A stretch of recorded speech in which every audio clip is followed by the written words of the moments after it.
সরল মানুষদের সাথে প্রতারণা বেশি হয়।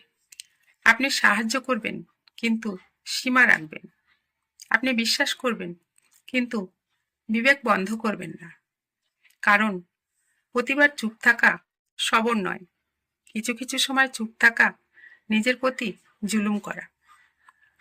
মনে রাখবেন, সবার মন আপনার মতো পরিষ্কার নয়। সবাই ঈশ্বরের ক্ষমতাকে ভয় করে না, যেমনটা আপনি করেন। বিশ্বাসঘাতকতা আসলে এক ধরনের সতর্ক বার্তা। স্বয়ং ঈশ্বর আপনাকে দেখান কে আপনার যোগ্য আর কে নয়, কে আপনার প্রিয় মানুষ আর কে শুধু ব্যবহারকারী। যারা আপনার দয়াকে অবমূল্যায়ন করেছে তাদের নিয়ে আফসোস করবেন না, কারণ ঈশ্বর সব দেখছেন।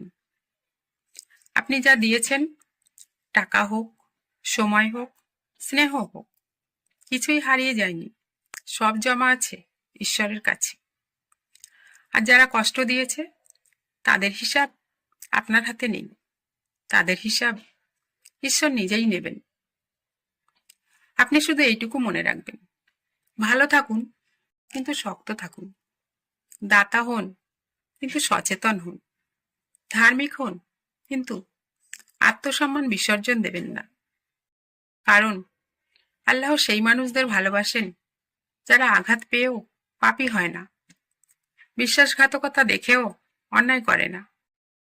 আপনি যদি সেই মানুষ হন, তাহলে নিশ্চিন্ত থাকুন। আপনার প্রতিদান মানুষের কাছে নয়, আপনার প্রতিদান আল্লাহর কাছে। ইনশাআল্লাহ আল্লাহ আপনাকে এমন মানুষের সঙ্গ দেবেন যারা আপনার সরলতাকে সম্মান করবে, আপনার দয়াকে অপব্যবহার করবে না।